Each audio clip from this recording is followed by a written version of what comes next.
A very good morning. Welcome to Mornings with Ken Rosato. It is Tuesday, June 16th, 2026, and we will take your calls at 888-658-0234 to kick things off.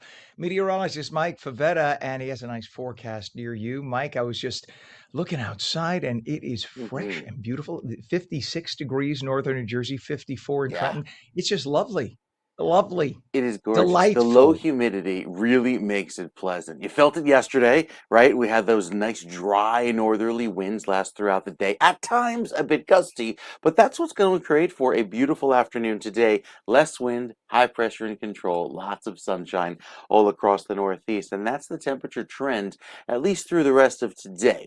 The pleasantly dry air with plenty of sunshine. Then we get into tomorrow, and there's a little bit more of a westerly breeze component. And that, by the end of the day, will bring in some more of the heat that's building out west. As you see, it's just kind of racing across the country.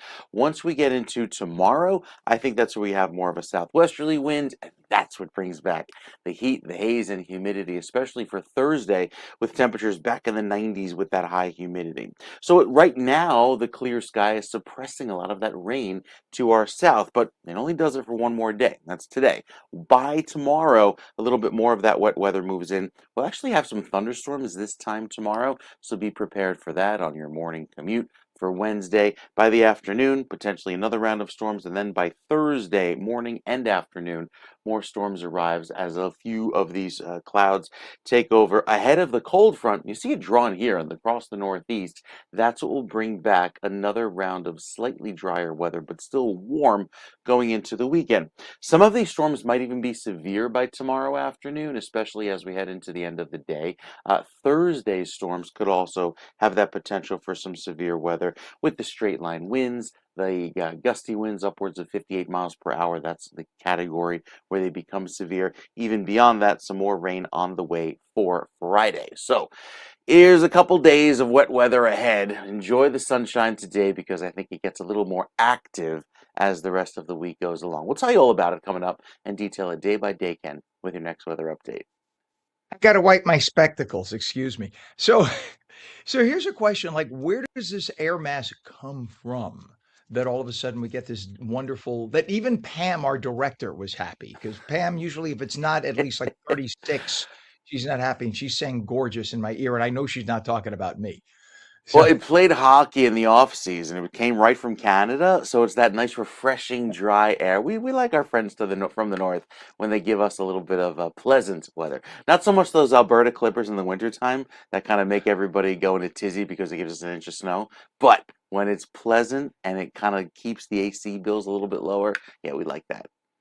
yeah, indeed. No, it was it's just like one of the mornings that you just want to be outside for the day, period. But Yeah. anyway, Mike, we appreciate you as always. Thank you, and we will check back, sir. 55 degrees right now in northern New Jersey. 50 in Los Angeles, we have what just happened over here? Los Angeles, we have a temp of 59 degrees. It's 60 degrees in San Diego. Beautiful weather, east and west coast. We'll take it. In terms of traffic, we have a crash on the turnpike, outer roadway southbound, south of Molly Pitcher Service Area, Cranberry Township. The right shoulder is blocked. Route 36, power failure, northbound Laurel Avenue and Hazlitt. All lanes are open. Your Hudson River crossings right now, the Lincoln and Holland both reporting 25 to 30. GWB upper and lower levels already really starting to build a little bit. Now this is that was the Lincoln Tunnel approach, so you could see that was about 25 to 30, and that's by the 495 approach. Not too bad. But let's look at the GWB upper and lower levels if we could. And you already have quite a bit of a build. Right side is your upper level, left side is lower, and we are talking 35 minutes already at this early hour. It is 4 minutes past the hour, and President Trump said yesterday a preliminary agreement to end the war in the Gulf has been signed by the U.S. and Iran, though specific details have not yet been made public, and both countries said a permanent truce is yet to be negotiated, but it looks like we're just about there. The agreement would mean Iran would never produce or possess a nuclear weapon, and it would extend the ceasefire announced in April by another 60 days and immediately reopened the Strait of Hormuz. So it's open right now. Investors like that news. Global stock markets soared to record territory yesterday on word of the deal. U.S. stocks added $1.1 trillion in value, while oil prices fell to their lowest level since March 10th. The agreement is the most significant step yet to resolve the conflict. While Iran's soccer team prepared to play its first match at this year's World Cup in Los Angeles yesterday, protests broke out, led by the city's large Iranian diaspora against the government in Tehran. The team arrived in the U.S. for the first time at this World Cup on Sunday, flying from their training base in Mexico and touching down in LA just as a deal was announced to end the war. New Zealand and Iran's match last night ended in a 2-2 tie. Meanwhile, G7 leaders are meeting amid growing concerns about U.S. reliability. European nations increasingly seek greater independence from Washington. Leaders remain cautious about publicly confronting President Trump, though they have threatened this in the past, threatened to not use the dollar. Unfortunately, there really aren't, for them, there really aren't alternatives. Where else do you go, and who else's money do you trust? Trade, security, artificial intelligence, and China will dominate the discussions. Two people died during a base jumping accident in Utah. Authorities identified one victim as extreme athlete Andy Lewis. The accident occurred Sunday near Mineral Bottom Canyon. Lewis gained fame performing with Madonna's 2012 Super Show. He was known for base jumping and stack lining achievements. Officials have not released details about the accident's cause. Speaking of diving from the sky, a skydiving plane crashed shortly after takeoff in Missouri. All 11 passengers and the pilot died in the accident. Investigators arrived yesterday to determine the crash's cause. The aircraft reportedly struggled to gain altitude before crashing. The flight was operated by Skydive Kansas City. One of the things I'll be looking into is whether there were too many people on board that plane. There were a dozen people on board, and the question is, was it built to hold that weight? It was the deadliest U.S. skydiving plane crash in 31 years. 7 minutes past the hour, the UK plans to ban social media access for children under 16. Restrictions would cover platforms like TikTok, Instagram, and Snapchat. And gaming sites gaming sites and live streaming features would face added limits, and tech companies would be responsible for enforcing age restrictions. Violators could face significant financial penalties, and officials hope the rules take effect by next spring. Fox announced plans to acquire Roku in a $22 billion deal. The agreement values Roku at $160 per share. It's quite a lot. The merger creates the third largest U.S. TV viewing platform. Fox says the deal strengthens its streaming and advertising business. Roku reaches more than 100 million households worldwide. 8 minutes past the hour, Senator Mitch McConnell was admitted to a hospital on Sunday. A spokesperson said he is receiving excellent medical care. No details about his condition have been released. McConnell is 84 years old. He retires in January as senator, and he served the longest of any human being as the Senate Majority Leader. He was the Senate Majority Leader for decades. He's experienced several health incidents in recent years, including a fall in public and two different episodes where he was standing in public and literally just froze looking into the cameras. 8 minutes past the hour, Luigi Mangione returns to court this week for a key pretrial hearing. Now, Mangione is accused of killing United Healthcare CEO Brian Thompson in 2024, allegedly shooting him point blank from behind in cold blood. From behind, in the back, on video. The question is the person in the video Mangione? That's what's going to be debated in court. Mangione has pleaded not guilty to all charges against him. His legal defense fund has raised more than $1.5 million. Experts say strong public support could complicate jury selection. State trial begins September, and federal proceedings follow next year. In the state trial, they've ruled out the possibility of the death penalty, but there are whole different sets of rules for the federal trial coming up next year. It is 10 minutes past the hour right now, and when we return, the Garden State Arts Foundation is once again bringing free live entertainment to New Jersey residents this summer. Meteorologist Mike Favetta has an incredible forecast for you, and we will take your calls. In fact, we want to hear from you. 888-658-0234. It's been a minute.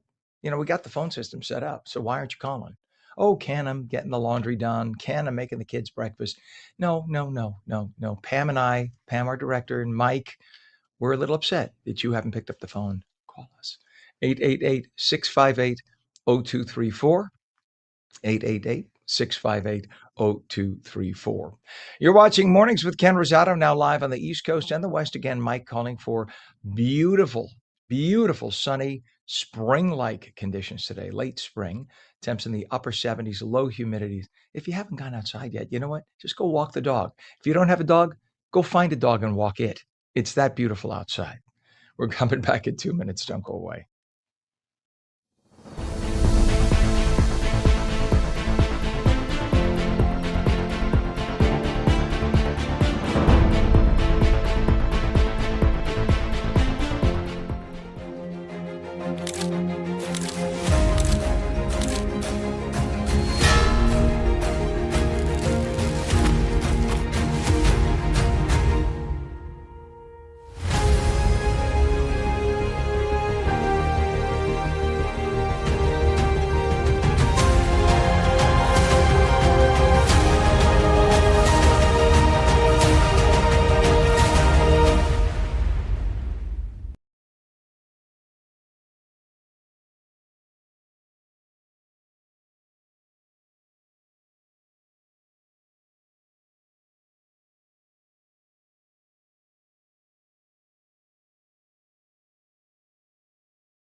Welcome back to Mornings with Ken Rosato for your Tuesday live in New Jersey and New York. And now we welcome our friends in Los Angeles on LACA at 13 minutes past the hour. We'll take your calls 888-658-0234. 888-658-0234.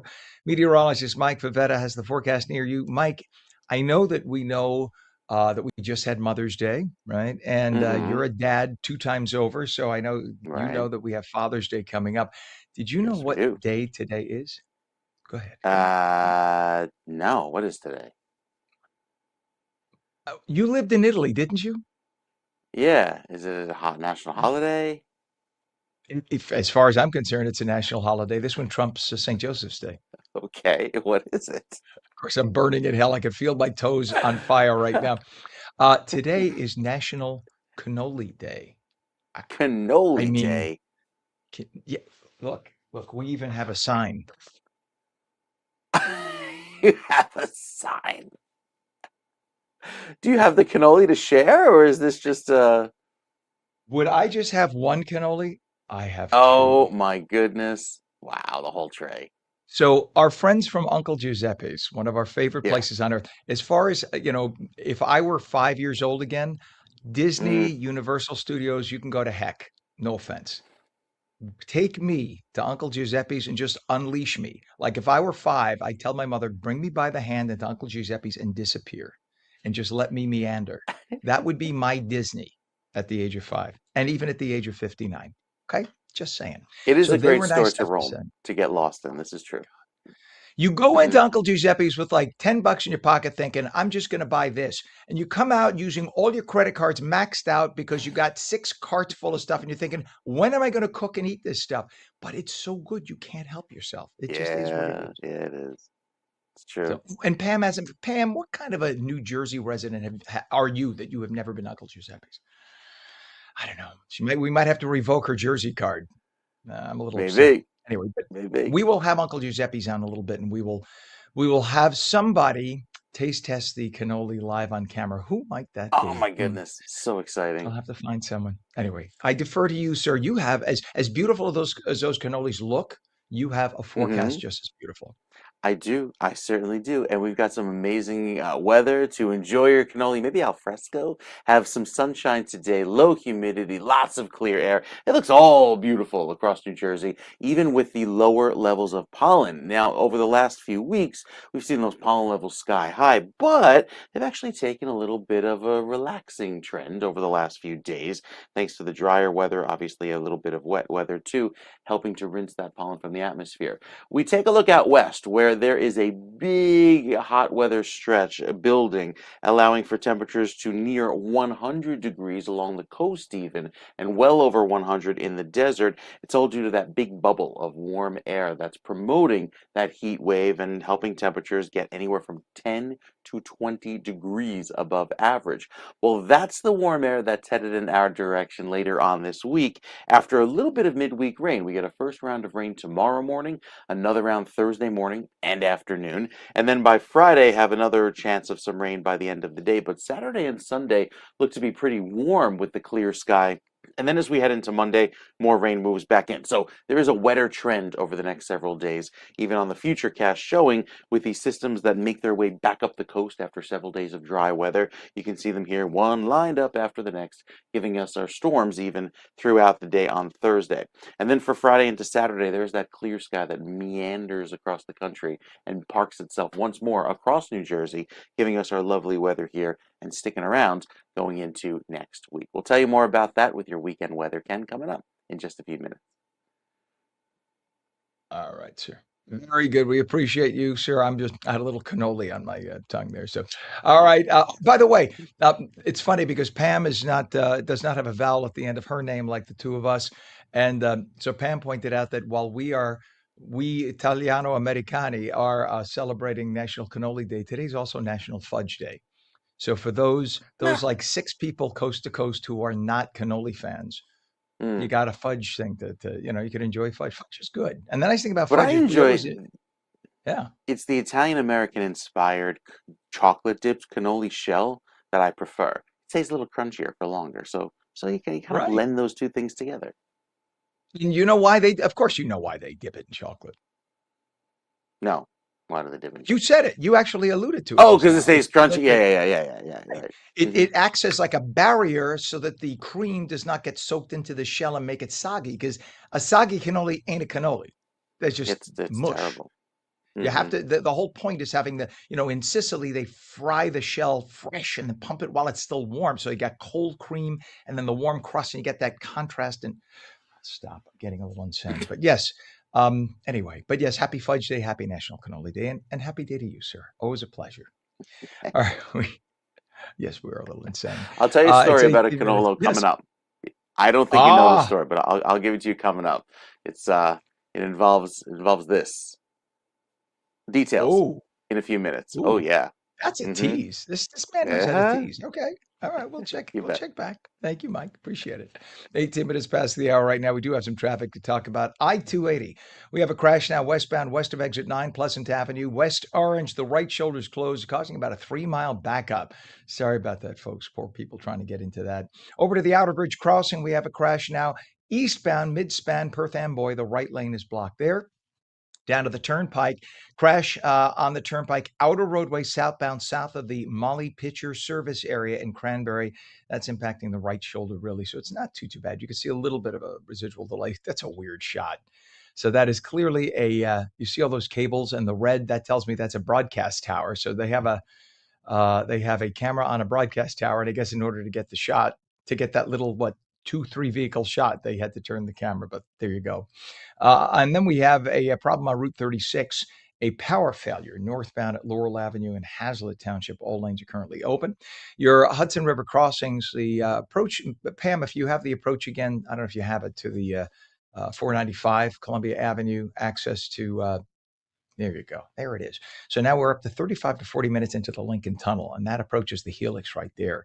And that's pretty heavy for this hour. Usually it's not that bad. Methinks A lot of it is caused by the sun glare, which is coming in from the front. You see, it's front left. That's the eastbound or easterly sun coming up right in their faces. That causes everybody to hit the brakes. But it's going to be 35 to 40 into the Lincoln. It's now 30 minutes into the Holland Tunnel. And we switch over to the GWB. Upper and lower levels, very heavy already at this point.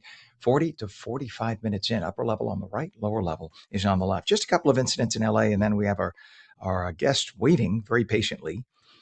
We have a hit and run, no injuries in South LA, and that's on Lime Avenue. Traffic collision now in Santa Fe Springs on the 5 at Florence Avenue off ramp, and there's a collision on Duarte Road at North San Gabriel Boulevard in Altadena, and that happened about 45 minutes ago, so that's still in existence. All right, 20 minutes past the hour. The Garden State Arts Foundation, once again bringing free live entertainment to the Garden State and all of its residents this summer.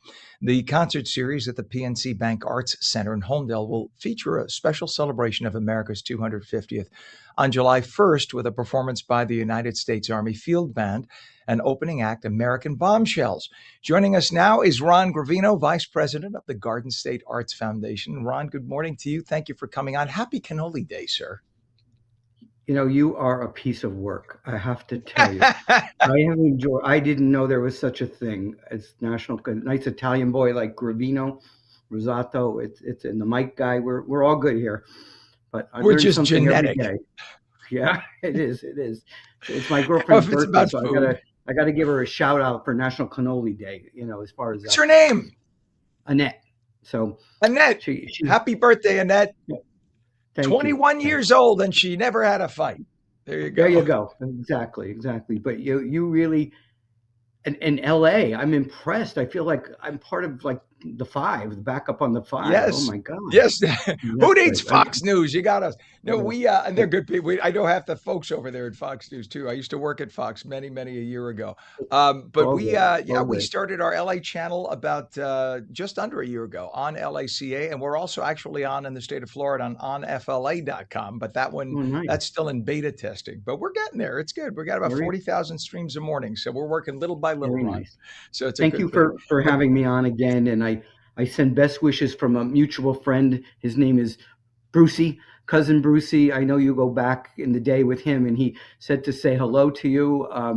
We had a really big show with Brucey on May 28th at the Arts Center, 21,400 people. The problem is that we only see 17,000. So that we worried about that. Luckily, they didn't all show up, but we had cousin Brucey, Tommy James, very good friend, lives in New Jersey, and Peter Noon, and great show. Again, all free. We had a huge crowd. Very nice. So that's thank you for letting me speak a little bit about the foundation. It's 42 years old this year. And we do have this nice show that you have on the screen, Celebrate USA 250, free show, July 1st, 7 p.m. Tickets are still available. The U.S. Army Field Band actually opened for the Super Bowl this year. They've been out, maybe just a few years ago at the Arts Center. Very good, much in demand in D.C. and other places. So hopefully your listeners will go online and get some free tickets and come and join us. That's, Ron, part of what you do. First of all, for those who don't realize, if you're new to New Jersey, the beautiful part about having, going to Homedale, first of all, it's coastal, so you can go to the beach and then go over to Homedale. It's awesome. But you're right in the middle of the state, so you're really not that far from any part of the state, whether you're coming from Philadelphia, coming from New York. It's a nice drive, and it's a nice drive because it's the Parkway. It's a pretty drive. It's such a great thing, and the summer concert series has become a tradition for so many New Jersey families because you have it right there in the middle of the summer. You're kicking off the holiday weekend. So just tell us the beginning to the end when we show up on July 1st. What can they expect? Well, we have invited the governor. We're waiting to hear back. I think it would be her first time at the Arts Center. So Governor, if you're listening, I'll give you my cell number. Please let us know that you're coming. So hopefully she'll be there. And American Bombshells, really a lot of fun. I actually saw them with cousin Brucey on a WABC event in New York that they opened with John Catsimatidis, who owns WABC. Great, and we brought them to New Jersey. I think everybody's going to like him around this, this event, very patriotic event. So again, this is a big deal. America 250. It's a joint sponsorship by PNC Bank itself, Live Nation, New Jersey Turnpike Authority, and Monmouth 250 Committee. So a lot of people have been very, very helpful. The Army Field Band, I see on the screen that their little video is up, and they did a really nice job. They provided that to us, for marketing purposes, and hopefully, again, I've seen them over the years. They're really very, very good, and it's a great time of year right around the 4th of July. So hopefully, we're up to a lot of people already. I think we're up to maybe 12,000 people that have already requested e-tickets, but we still have more room. So please come and join us. And Governor Sherrill, come on, go ahead. That's listen, the nice thing about something like this, it doesn't matter where you are politically, doesn't matter what's going on. This is a time to be an American and to be a proud New Jersey. We have so much to be proud of in New Jersey. And so, like, I don't know why any politician wouldn't embrace that. Just come running out. You're going to get cheers from the crowd. They're gonna embrace you as the governor. So come on out and have a good time with everybody. And I'm sure. Look, I've seen her. It's Governor Sherrill in a nice setting like this. She does great, and the crowd will love her. So she should really go there. And the series is made possible through partnerships and sponsors. How important is that support in keeping the performances free to the public? They're very, very key. And we picked up after many years of pursuing. We were able to get AARP for the first time. They are actually sponsoring the July 1st show. I'm very, very grateful to them for doing that, and hopefully they'll continue on into the future. We're hoping. They're very impressed. We had some very large numbers. If you're looking for sponsors, it's nice when you get 21,000 people booking a show. That it makes it of interest to them from a marketing point of view. So very grateful for them to step up and help underwrite the cost of this. PNC Bank itself and Live Nation also contribute and keep us going, throughout the year. We have a spring season and a fall season. In the fall, we're still working on the schedule, but I think we're going to have Jay and the Americans in. They had a lot of hits, obviously, in the 60s, Cara Mia and several others. So that will be announced, a little bit later in the summer. We have something called Malt Shop Memories. That's a group of a lot of different oldies acts that come in. It's very popular. We've booked them for the last maybe 3 or 4 or 5 years. So they're back again in the fall. I think they're on September 16th. But again, we'll be announcing that officially very soon. Of course, Jay and the Americans come a little bit closer now. Yeah, I mean, you can't. Come on, we got so many great tunes. There you go. And Cousin Brucey, just to recap, he taught me at NYU back in 1987. That's for people who are like, you were alive in 80? Yeah, I was alive way before then. But yeah, Brucey's a great guy. Brucey's close to 90 now, and he's still on WABC. I go down and do some stuff at WABC too. Friend of John Katzmatidis, great place, great guy, great guys, and it's great that you had some stuff there. They really are. They help us market when Brucey shows are on, and you were 100% correct. He's over 90, and he's in better shape than me. I mean, he does his live 4-hour show. That's live, not taped, and right. It takes a lot. You're on the other side of the camera. It takes a lot to keep up and get your engineers playing the right music and the whole bit. So he really is an amazing guy. And we love him. He draws a huge crowd when he comes to Jersey. He's always been this way. The energy this man has, it's just an incredible man he is.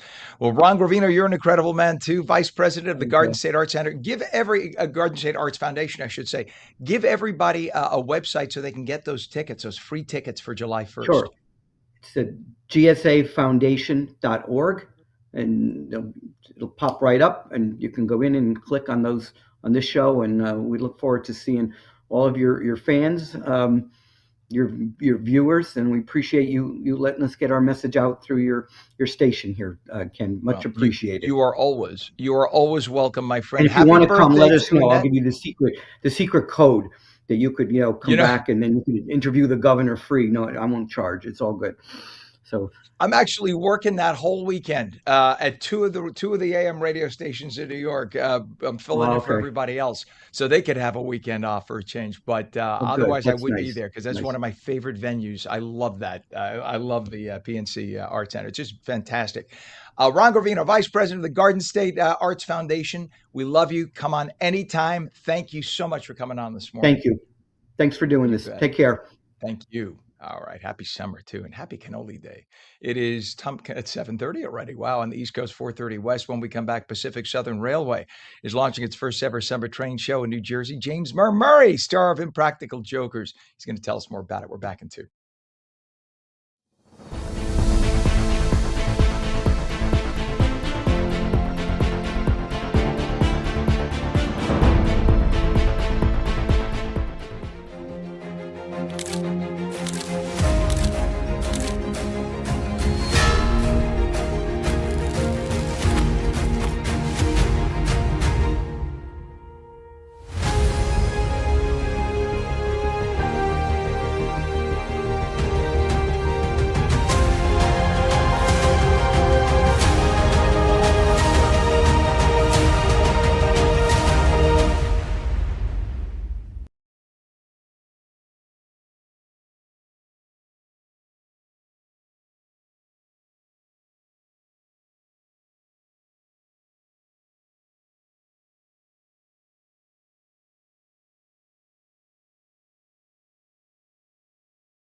Morning. It's 32 minutes past the hour, Tuesday, June 16th, 2026. Welcome back to Mornings with Ken Rosato, live on the East Coast and the West. Our friend meteorologist Mike Favetta has the forecast near you. And Mike, I'm sure on a day like this, you feel very joyous Mhm. to share the San Diego forecast with the entire nation, or Yes, chunks of the that's entire right. nation at least. A place where the cannoli maybe not so great out on the West Coast. You got to stay the East Coast for the best cannoli, right?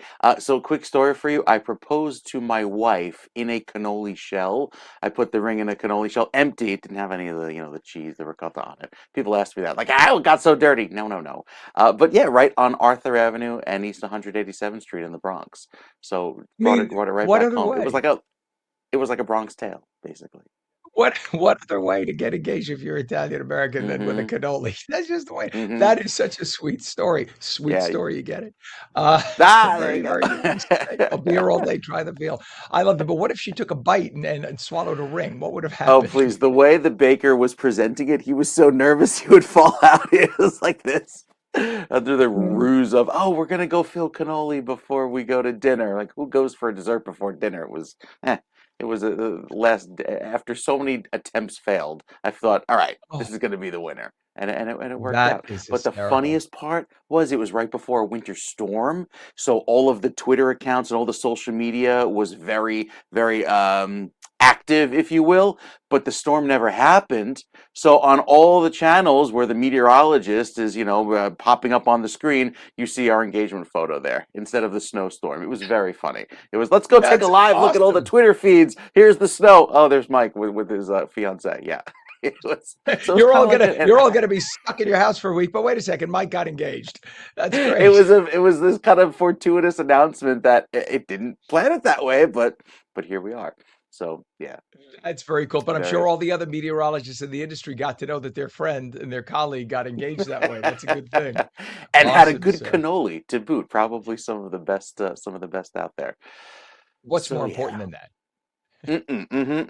So you can maybe head to Uncle You have no Giuseppe's, idea, ask for Mike, the Mike what special. I mean, literally every drop of strength right now, every drop of Uh-huh. strength in Oh my man, body, drop of that's blood in my rough. body, fighting to. Hear my stomach rumbling. Were those delivered this Mm. morning? It was actually delivered yesterday afternoon, so Okay, we all right. had it in the fridge. But let me just tell But you something. it's still Listen, crunchy. listen. I don't know if you could hear it on the mic. Oh, I hear that. You hear how You could hard it hear is? that from It a is. mile away, that crunch. That shell is still, because let's just say that somebody may have taken a bite of one of them earlier. Mm-hmm. That shell is still crunchy. It is not soggy at all. I don't know what they do, Wow. but they are magic makers. Mm-hmm. They are Mm, magicians, I tell you. mm. I love them. Sounds My delicious. dear friends, our dear friends at Uncle Giuseppe. Tio in Spanish, zio in Italian, zio Giuseppe. Grazie tanto. I'm sorry. Yeah, I know. I got to think. Okay, got to think about the forecast now. Can't think food because now I'm really hungry after that. Plenty of great weather to enjoy. Maybe stroll over to your local pastry shop with all of the clear sky, or head to Uncle Giuseppe's because it's going to be a beautiful day to do so. Not so much in the rain that comes back tomorrow morning at this time, and especially again on Thursday. You see all these showers down across the south, really bombarding the Gulf Coast states with some heavy wet weather. But it's that dry weather out west promoting lots of warmth and even some heat potential with the heat wave ongoing. Thanks to that northerly winds, the Santa Ana winds here, big problem because bringing down all of those dry, gusty winds to the coast is allowing for that fuel to make things really hot. Now, as we head into Thursday morning, you see that marine layer try to work back in and then it goes back out to sea with the breezes. But that'll be the kind of rinse and repeat every single day as we head into the afternoon. Maybe even some valley fog as we head into Saturday morning. So West Coast heat remains with that clear sky every day and the unusually hot weather. Again, temperatures 10 to 20 degrees above average, even right down toward the coast. Out across the East Coast, we enjoy our beautiful sunny, dry weather today with low humidity. It kind of feels like average California weather here, but it's that very heavy wet weather down along the Gulf Coast states. You see it right there. That's prompting some flash flooding where the rainfall is needed most because you have that ongoing drought that continues there. The futurecast showing another round of wet weather returning here tomorrow across New Jersey and of course down across the southeast, whereas that front will push on through, giving us drier weather by the weekend. As we head into Saturday, a beautiful Father's Day forecast for all dads here across New Jersey before more rain comes in by Monday, Ken. All right, there you go. Thank you, sir. By the way, I remember when I worked at Channel 7 a gazillion years ago, because you talk about they hid the ring in the cannoli shell when you got engaged. Mm-hmm. When I was at Channel 7, Fisher, I could see Fisher on the screen right now. He's saying, "What the hell's he talking about cannolis for?" You're just joining us, Fisher. We'll share a cannoli with Fisher here, just so you can see in the preview monitor. Here, Fisher. We're going to You're send a so proud cannoli of to these. Atlanta. Yes. Listen, I'll tell you why I'm so proud. I'm so proud because I had resistance. I didn't eat the 2 dozen that they sent me. Uh, Two that's why dozen. I'm so proud. Oh my Two goodness, dozen, Ken. yes. I'm gonna be. I'm good. I only have right. Pam says you only have two on that plate. Let's just say that I had a good evening. Let's just say that, okay? But I remember doing an Nathan's famous contest, hot dog eating contest, in about 15 years ago for Channel 7, and I covered it Mm-hmm. live in Brooklyn, in Coney Island. And somebody proposed by putting the ring on the hot dog, but she bit into the bun. Oh She didn't no. swallow it, but I remember that like it became an issue. Like we thought she was going to swallow it, but that was they proposed with the ring on the hot dog. I think the cannoli shell is probably a little more attractive. Let's put it that way. And sanitary. And sanitary. But nothing like an occasional Nathan's hot dog's a good thing too. Hmm. All right, sir. We'll check back. Thank you very, very much, Mike. You bet. Beautiful. 59 degrees right now, northern New Jersey, 57 Trenton to Los Angeles, 62, 62 also in San Diego. In terms of traffic, we do have a bit of it to tell you about. Let's go over to 80 We have delays on I-80 eastbound vicinity of exit 35, Mount Hope Avenue, Rockaway. All lanes are open, but that is just bumper to bumper volume. And again, as I said before, look, they're driving right into the sun. The sun is to the front left. You could see, in fact, the reflection in the middle of the lens. That's where it is, front left. That's east. Coming right in their faces. Don't think that doesn't have something to do with it. Everybody's blinded by the glare, and that's what's going on. So again, that's I-80 Mount Hope Avenue, Rockaway Township. All lanes open, just delays stretch back about 2 miles, all because I think of sun glare right now. Route 440, we have delays northbound south of Route 616, New Brunswick Avenue in Woodbridge to the Outer Bridge crossing Perth Amboy. All lanes are open, but nonetheless, that's a bit slow. We have, let's go to incidents. Now we're told, excuse me, that delay on I-80, Pam, to our director. No, now they're saying it's a crash. It's not just delays because of the sun. Yeah, that's why it was so heavy. Okay, over to 280, we have a crash westbound east of exit 11, Freeway Drive east in Orange City Township. The center lane is now closed. Power failure, Route 36, northbound by Laurel Avenue and Hazlitt. All lanes are open. I believe there was an earlier crash there, so that's probably connected. And then we have delays also right now on 280 westbound by I-80, Parsippany Troy Hills. All lanes open, just very heavy. Your Hudson River crossings, we have a lot of problems. Do you have the Columbia Avenue Pam? If you can, this is going into the Lincoln Tunnel. We're talking about major delays right now, about 40 minutes already in at the Lincoln. If we have it, if we don't, that's okay. So there we go. So that is really exceptionally slow right now. 40 minutes at the Lincoln. And then we have, my God, that's really ugly. We also have about 35 minutes now at the Holland Tunnel, much better, but we'll check in on that cam in a bit. Let's go to the GWB upper and lower levels, and you'll see the mess that we have there. That is going to cost you 45 minutes solid, upper level on the right, lower on the left. LA traffic, we have just a few things. A collision in Altadena. That's on the 210 at East Rosemead Boulevard on-ramp. In South LA, there's a hit and run, no injuries. That's on Lime Avenue. And another traffic collision, Santa Fe Springs at the 5 and the Florence Avenue off-ramp. So a lot of stuff going on today. Traffic, a lot heavy. Your best bet is actually mass transit. It is currently on or close to schedule, and that's going to be the best bet for you right now. All right, it is coming up on 43 minutes past the hour. And when we come back, a major shakeup in the world of streaming. Fox Corporation has worked a deal to acquire Roku for a staggering $22 billion. That's got to be close to a record. On New Jersey's technology and media strategist, Fisher, he's going to be here and give all the details about what this means in the world of streaming. And meteorologist Mike Favetta comes back with a beautiful forecast. Taking calls at 888-658-0234. You're watching Mornings with Ken Rosato, now live on the East Coast and the West. We'll be right back. Don't go away.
Welcome back to Mornings with Ken Rosato. 45 minutes past the hour, taking calls at 888-658-0234. Meteorologist Mike Favetta on this National Cannoli Day, celebrating with glee his two little ones and his doggie and his beautiful wife, Stephanie. I didn't mean to put it in that order, Mike. I don't know why I did. But nonetheless, with a forecast for your city, I think we should celebrate nationwide the beautiful weather with a cannoli. Hmm. Or a Yeah, cannoli, yeah, I should say, absolutely. Or singular. canola, well, do multiple. Because these come in multiple. You can't have just one, right? Going into a day like Like today, kids. fantastic. Exactly, like kids. We start off with a really sunny, clear sky, low humidity, lots of great weather all across the East Coast today. Look at that forecast right through this evening. Get a chance to get outside, and then we have some storms come through early tomorrow morning, followed by another round tomorrow evening and Thursday. This is the front that moves in. Ahead of the front, mind you, it's going to be warm, humid, even hot with temperatures approaching the upper 90s, but it doesn't last much longer than Friday because we have another round of wet weather that comes through going into Friday afternoon. Saturday should clear out beautifully, and with that cold front pushing through, it dries out the air significantly. So the end of the month through the June 30th featuring slightly cooler than average weather. Still, all the heat locked across the southeast and even out west. You see it here with well above average temperatures, but the wet weather likely confined to most of the south and even across much of New Jersey. So it's going to take a little bit of time, I think, to see some of that persistent dry weather return. It's also doing a great job on the drought. We're improving the drought, which was pretty bad just a few weeks ago across the southeast. Here in New Jersey, however, our drought is continuing to worsen. We'll talk more about that with another check of try that again. Your New Jersey forecast, Ken. See, it's the cannoli. I'm salivating thinking about these cannoli that are sitting right behind you. There is no reason not to salivate, sir. So I think you just nailed it. I mean, and you know what? I just determined at the end of the world when we all get word of it, and we'll be broadcasting it here live. So, but at the end of the world, we should all have a cannoli in the fridge ready to go. Just make sure you have the shell separate from the cream and pipe it in at the Uh-huh. last second. Just say, wait a second, meteor. Wait a second, asteroid. I have to pipe my cannoli. So go pipe your cannoli. All right. Thank you. Thank you You very bet. much, Mike. Could we edit that part out? I don't know. We can. Well, I'll check back with you, Mike, just a little bit. It is 7:47 East Coast, 4:47, actually 4:48 now, West Coast. In terms of temperatures, 57 degrees right now in northern New Jersey, 57 Trenton, West Coast 62 in Los Angeles, and it is 61 degrees in San Diego. A couple of issues. We have right now a crash on 280 westbound, east of exit 11 Freeway Drive in Orange City, impacting traffic east and west. The center lane right now, 3 lanes closed eastbound. I'm sorry, westbound. Sorry to confuse that, westbound. So that's causing a problem. You can see the westbound traffic right now because the sun is behind them. You see behind them and to their right, but behind them. That's so that they're headed right now. Yeah, that's a problem for them. They're headed westbound on 280. That's going to be about a 2 to 3 mile backup. Over to let's see, Route 36. We have a power failure now northbound at Laurel Avenue, Hazlitt Township. All lanes are open. Route 21 delays southbound south of Chester Avenue to 280 in Newark. All lanes are currently open. And now we have something on Route 3. Route 3 delays westbound Garden State Parkway to Route 46 in Clifton. All lanes are open. That passes right in front of On New Jersey Studios, just to let you know. Problems going to the Hudson River right now. The Lincoln Tunnel on 495, that's going to cost you a good solid 40 minutes. And a lot of that is just sun glare as people drive east. The Holland Tunnel rather approach right now. There it is to the Lincoln. Holland Tunnel approach right now, which is from Route 78 to 139 into the Holland. That's about a 35-minute delay. And GWB upper and lower levels, extraordinarily heavy right now on a fair weather day. Upper level on the right, lower on the left, and that's a solid 45-minute ride in, unfortunately. West Coast, just a couple of things to tell you about. Traffic collision, Altadena, 210 and Rosemead Boulevard on-ramp. We have a hit and run, no injuries reported, South LA on Lime Avenue, and a traffic collision, unknown injuries, Santa Fe Springs on the 5 at the Florence Avenue off-ramp. 50 minutes past the hour, a major shakeup in the world of streaming, and we are part of that world in a much smaller way, but nonetheless. Fox Corporation has worked a deal to acquire Roku. for a staggering $22 billion. On New Jersey's technology and media strategist, Fisher, who could be found on X and Threads with username @Fisher and through his website, fisher.media, joins us now with more. And good morning to you, Fisher. Good morning. Can we quickly talk about the cannolis? Because I have a problem in the fact that there's no way I'm getting one in Atlanta, Georgia. So you waving them around on the TV, while I'm standing here is not cool. Listen, you are the technology guru. Figure out a way to Star Trek them there, and All we right, could let's just make roll the material. prompter. Okay. Yes. All right. So tell me, this move is going to bring together Fox's successful lineup of news, sports, and Tubi, which is its current streaming service, with Roku and their powerful Mm-hmm. streaming platform. They have 100 million devices, or 100 million households that they're in. They have more than that in terms of devices. You So have what is this? taken the whole story. I appreciate it. Thank you. No, they used to do it to me when I was on when I was a reporter. Yeah, you got to deal with it. Yeah, No, but that's the main deal. so That's the main deal. 100 million yeah. monthly active users. That was the last reported. I don't believe Roku actually reports that anymore, but it is a big deal. $22 billion in cash and stocks. It's valued at approximately $160 per share. The purchase includes $96 per share in cash plus the Fox stock. Fox shareholders will own approximately 73% of the combined company. Roku shareholders will take 27%. And it merges Fox News's sports networks and Fast Streamer. Fast is free ad-supported streaming television. They have Tubi, and then, of course, Roku's streaming devices, the platform, the Roku channel, the TVs that they make, including this one behind me. The deal has been approved by both boards and is expected to close in the first half of 2027, subject to any regulatory approvals. The move does emphasize live sports, news, advertising revenue, and digital expansion into streaming subscription.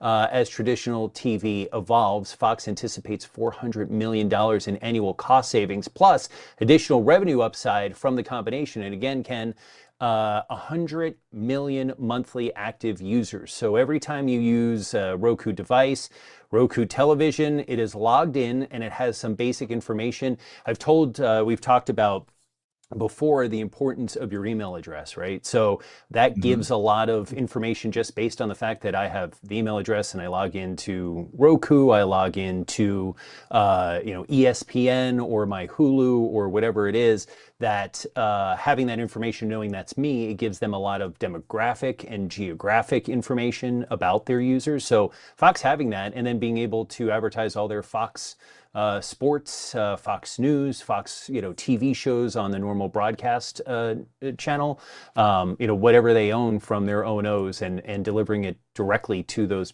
people in the areas that they're trying to serve is the main get here. And here's a quick question. Right away I thought, well, are they going to exclusivize, if you will, Fox access? But I don't think they would, because You right don't now make you get revenue all that your way. channels. Right, exactly. Because think about this. ABC owns Hulu. When ABC started Hulu, because Hulu was like a kind of quasi shared service at one point. They still had Fox stuff on there and whatnot. And So, right, that's the last deal that yeah. Fox really did was selling the Fox or the part of Hulu back to Disney. Yep. Yeah. So yeah, it's there's that bedroom situation where everybody intermingles. As long as you can make money, we can make money. It's it, and everybody's happy. It's not like anybody's Absolutely. upset about it. Except you get to a point where everybody's paying $5 for this subscription service, $10 for that Yes. subscription, $20 for that. I'm still being billed monthly for something for Roku that I don't even remember what I subscribe to. So I got to figure it That's out. good. It just says Roku bill. It's like You should $11.99 try a month. I have logging on no to idea. Roku. That'll solve a lot of the problems. Well, why don't you could help me do that after the program. How about I'm that? busy. I got I'll things get to on the do. interwebs. Got to find a cannoli. So now that's all it takes for you, just a cannoli. So shifting gears a little bit, your best friend and mine, Elon Musk, who's now worth a couple of $1 trillion, or his company is SpaceX, taking artificial intelligence to literal new heights with its new Yep. orbital AI computer satellite called AI-1. So now what's the difference between this and the Starlink satellites? It's Right. two different points, right? Right, and technically this doesn't really, it has to do with AI, but in reality what he's doing, it's the first satellite designed exclusively for running, it's It's a data center in space. That's what it is. It's a data center in space. So yes, it has to do with AI, but it is literally putting the data center up in space. It's not for internet like Starlink, but it's for high power computing. And it's floating 3,763 miles above the Earth. So data centers, as we've talked about, have power problems with the power grids and cooling water and complaining. So in space, you have constant sunlight for free, 24/7 through solar panels.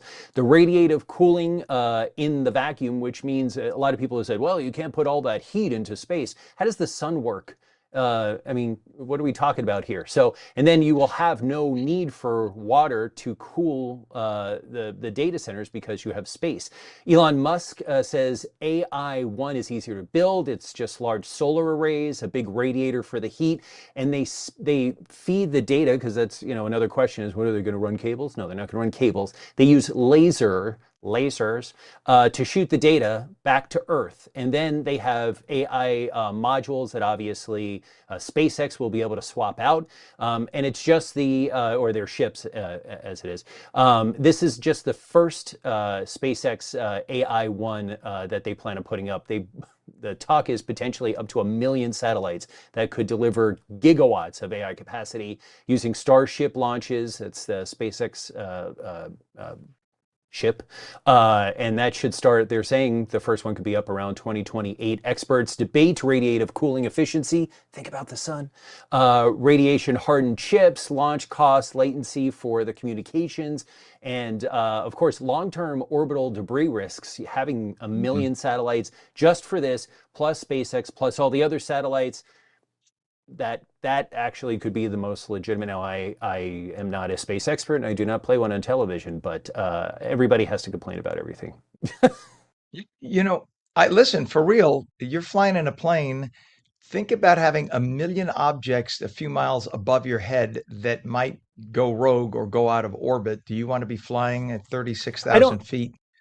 I think and that all the of a sudden problem is have more like a meteor? for, well, I think the debris risks are more for the space station, for space craft up. And I think it's more for when we decide to go to space as a, you know, more than just NASA and SpaceX. That might be a problem. I'm not worried about a satellite falling from space and hitting me as I go 600 miles across the sky. I don't think these satellites, from what I've read, and I don't know for sure, I'm not an expert either, but I believe all of these satellites are in lower orbit than the traditional satellites or the space station. Yeah, These are much 3,700 miles lower above than is those. not. Right. Yeah. Right. As opposed to thousands, which is what Correct. like the space station is and stuff. But it's still, Although leave it to Elon. I did see, I know we are quick on time. I saw a picture that somebody said, look at all the SpaceX satellites because it was a recent shot of the sky, and you saw none of them. I mean, it's space. Like, this is big. Like, there's not a worry. You could put millions and not be impacted, because all you got to do is think about all the rocks floating up there that we don't even see or know about. So, yep. All right, we love it. Fascinating stuff on New Jersey's technology media strategist Fisher, the man devoid of cannolis in the state of Georgia, who can be found on X and Threads with username @Fisher and through his website, fisher.media. I'm leaving. We have to get the website. I'm out. Yes, we have to get cannoli.com for you. As always, we thank you for coming on this morning. I'll have to eat one for you. How about that? Yeah, you definitely eat one. All right. Edit that one out. See ya. He absolutely has. He left me speechless. Thank you, Fisher. We'll see you next week, bud. 59 minutes past the hour. Those of you watching on LACA on the West Coast, if you're still watching, stay tuned for your local news. If you're watching ONNJ, we'll be right back live with New Jersey news, opinion, weather, and traffic. Thanks for watching Mornings with Ken Rosato. Back in 2.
Very good morning. It is 8:01, Tuesday, June 16th, 2026. Welcome to On New Jersey Mornings. I'm Ken Rosato, taking calls at 888-658-0234.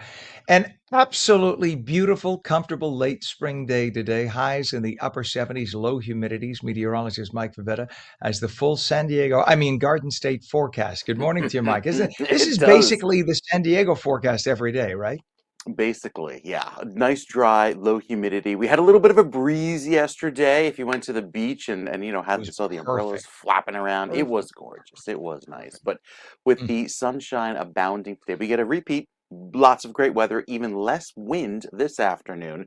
And as far as high temperatures go, we're starting off in the low 60s with that crisp, cool air, running about 5 to 7 degrees cooler than this time yesterday, 11 degrees cooler up in Sussex, and the dew points. Oh, this is lovely. This is California weather with the very dry air that's in place. Little to no humidity, especially by June standards outside today. So we start off clear this morning. We remain clear through the afternoon. The futurecast is dry. Temperatures warm up to 80 degrees up in Hackensack, 79 in Newark. What a lovely way to finish out the day with not a cloud. Tomorrow, very different story. We begin the day with some thunderstorms that roll through New Jersey, giving us some gusty breezes, putting a more humid feel upon us, and temperatures holding only in the mid 70s. But look what happens by Thursday, spiking to the 90s with that muggy weather, the heat and the humidity returning. Friday, likely see more clouds than sun as the showers pass on through, and then we're dry once more on Saturday. So it's kind of baby steps getting back to the pleasant weather after a few hiccups along the way. Thursday is going to be a warm one, though, especially with that heat and humidity combined. Friday, decent, looking to improve as we head to start off the weekend. We'll take another check of your forecast. The summer is in view, with summer beginning early Sunday morning this Sunday. And here's what gets me sad. Now, as much Mm, as I love spring and summer, yeah, I'm always anticipatory. I always look ahead. You know I don't know, but you could figure it out. What do I immediately think of when I think of summer? And you think once you of kick into the first day, you think about, I always think ahead. Oh my God, that means fall is next.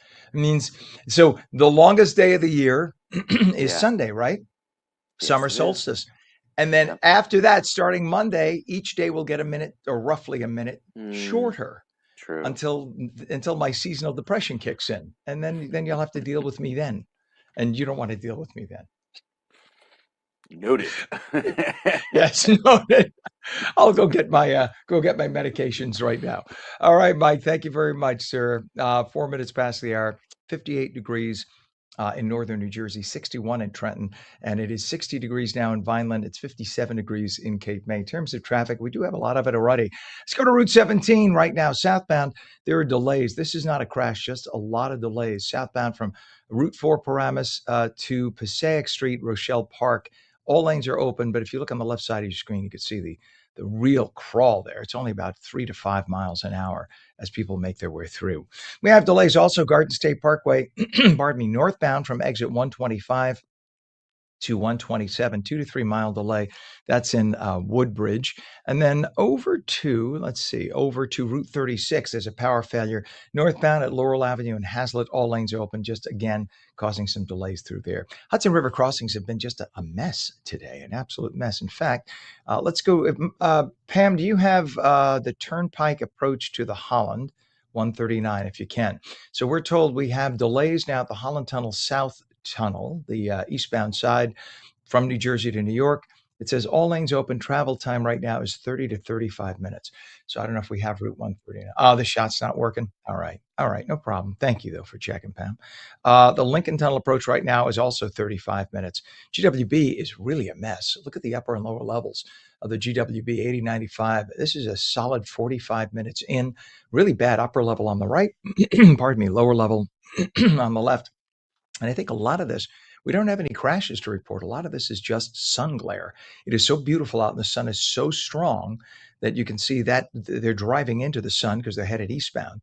And I think a lot of it's just causing people to not be able to see well and they're just going really slow, to avoid accidents.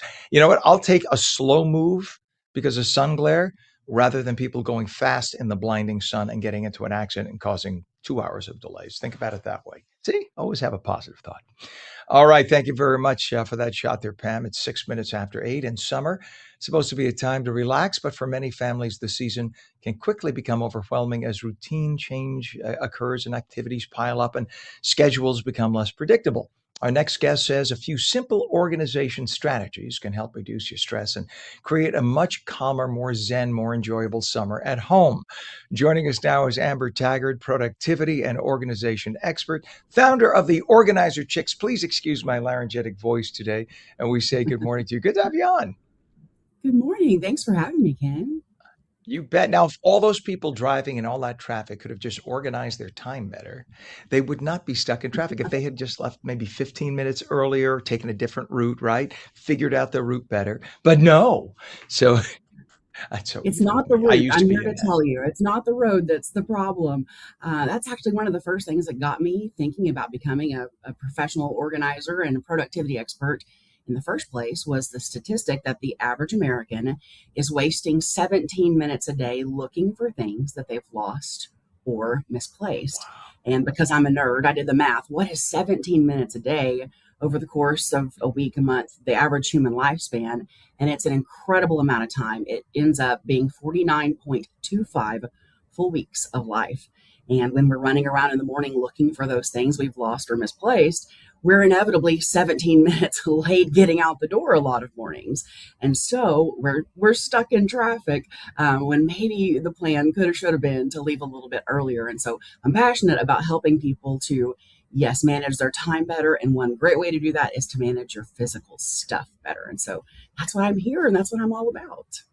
That is amazing. So literally, the average person wastes a year of their life looking for stuff or pretty close to it. Just amazing. And it really is just a matter of organizing stuff. I have a buddy of mine, Scotty B, who's on Z100 in the morning and nationwide. He has been on extreme couponing, and there's something else he's been on. But anyway, in Oh, order to wow. maintain his extreme couponing, he is so orderly. He has everything in its place, and he has in his basement racks of stuff that's just but he could, if you ask him where's such and such, he'll tell you immediately. He knows exactly where it is. Yes, So this guy is going to enjoy absolutely. every second of his life. So you talk about a summer reset, right? So why is it so Yeah, important for families to have that summer reset then? right. The truth of the matter is, and I'm a mother of four, but we have so few summers with our kids, and we want to make the most of them. We want to have fun ourselves. We want to have adventures, and we want to not be yelling at our kids all summer, right? So it's crucial that we have a time where we say, hey, family, let's have a family meeting. One of the key indicators of creating behavior change is making sure that somebody understands the answer to the crucial question, what's in it for me? And so Mm. have a sit down meeting with your family and talk about all the things you'd like to be able to do this summer. Any plans that you have coming up, any hopes for being able to get everyone to a myriad of different practices or pool hangouts with buddies, but talk about the fact that we need family buy in. And if you're not already assigning chores to kids, I promise you, no matter how young they may be, and no matter how old they may be, it's not too early and it's not too late to make sure that family understands we're all in this together. We all have some responsibilities here, and help them to see again the answer to that question, what's in it for me? If we Interesting. can have a more smooth morning because everyone knows where their shoes are, we can get out the door in time. You'll get parents who are more calm, who are more chill, who are more happy to spend time with you and take you to the places. B, we're going to get there on time. And here's what we're going to hopefully do. Get their buy-in too. What do they want to be doing? Help them to feel like they've got skin in the game. And that is a huge, huge help. And it's not the only thing. We still have to deal with the physical stuff, which is hugely important. But making sure that it is indeed a family situation and not just all on mom's shoulders will make a big difference. You know, do people just tend to put certain things off, and they just like, for instance, I noticed that about a year ago, I had something that I would always need in my cabinets in the kitchen. And I would always have like stuff that was not being used, that was blocking the stuff that I needed, right? And every time I needed to get to what I needed, I had to remove half the cabinet and look for the thing that I needed. If you And actually want finally, it, one day I right? said, I'm not using these 7 items, and I threw them out. And boom, I love I that. saved myself like a minute each time. Is it just basic stuff like that we just don't take a moment to fix on a day-to-day basis? Yeah. Your experience is so relevant because one of the things I always encourage people to do is look for the places where you're a little bit annoyed. Watch for and be mindful of and respectful of those times when something is feeling agitating to you. And that's a really good indicator that there's something that's not flowing well in your system of organization. And for anybody who's listening who's thinking, I've tried to get organized before and it didn't go so well, the number one tip I could give you is that you probably need to do quite a bit of letting go. Americans have too much stuff as a general rule. It's a wonderful problem to have, but it's a problem. In the United States, we have just fewer than 4% of the world's children, but more than 40% of the world's toys, for instance.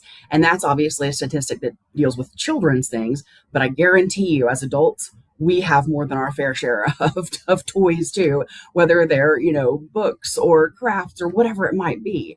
And so a huge key to being able to create those systems and processes that are going to allow to find your things and utilize your things easier and to have those more smooth mornings and not be stuck in the traffic is to do a deep and thorough letting go of items. And oftentimes it's really overwhelming. And people say, oh my gosh, I don't know where to start. I look at this room and it's just clutter. And I would invite you to have a paradigm shift with me this morning. In the English language, the word clutter is a singular noun, which indicates that this is one thing. And that's kind of how we think of it. We look at it holistically. We say, look at this clutter. Oh my gosh, it's so overwhelming. But the truth is, the real definition of clutter is just delayed decisions and deferred actions. So it's the mail that came in that you plopped on the counter instead of making decisions, whether to just recycle or, put that immediately in the inbox to be answered. And it's the shoes we kicked off in the floor and then didn't pick up as soon as we left the room. Or sometimes, again, it's those delayed decisions. So, I wore this shirt for an hour last night. And then when I took it off, I couldn't decide if I felt like it was still clean or not. So I put it over the back of the chair as if anything ever got more clean overnight, right? So once we recognize we're delaying a decision, we can say, you know what, I just need to have a protocol in place and make that choice and put it where it goes, the hamper or back in the closet, and stop delaying a decision or, deferring that action. But once we do that, two things can happen. Once we have this paradigm shift, that clutter is kind of a misnomer. Maybe we should call it clutters because it's actually just a pileup of little bitty independent things we didn't do or make a decision about. And so the two things that helps us to do is one, to undo that damage. When we can stop looking at it holistically and say, no, in fact, this is just a bunch of little things. And I can spend 5-10 minutes taking one little thing at a time and placing that back in its home. Then that helps us to undo the damage, but also, very importantly, it helps us to avoid cluttering up the space next time. If we can be cognizant of the fact that every time I leave the room and I left my, whatever it was, my cup behind from where I was having a drink, that is contributing to a problem that future me is going to have to solve. Amber, it's amazing. And my mother used to say, just make an appointment with yourself tomorrow, 30 minutes. This way you don't feel like my whole day, 30 minutes, and I'm going to do this 4 square feet. If you just do that and stick that, you won't feel overwhelmed. That's what she used to always do. But I love this. I love what you do. It's a public service. What's a website for more information, Amber? Absolutely. You can find us at theorganizerchicks.com. And same with basically all of the social media outlets. Just find us at The Organizer Chicks. You are awesome. Amber Taggart, productivity and organization expert, founder of The Organizer Chicks. She's the organizer chick right there. Thank you for coming on this morning, Amber. Great advice. Thanks for having me. I appreciate you. It's a pleasure. Thank you. And it is a beautiful sunny day. We got 78 degrees today. We're coming back in 2 minutes on New Jersey Mornings.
Welcome back to On New Jersey Mornings. Ken Rosato at 8:18, taking calls at 888-658-0234. Straight to meteorologist Mike Favetta. He is so happy to share with you a beautiful Uh-huh. Garden State forecast. Good morning, Mike. Yeah, and give you a little lesson in dew point along the way, because just how dry it will be, the humidity, it doesn't tell the whole story.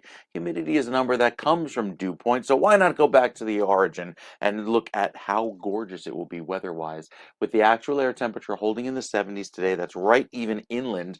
I don't even think we make it to 80. It'll feel nice and dry and warm, and with that dew point, or the temperature where the air is saturated, in the 40s this morning, it's lovely. It stays dry all afternoon.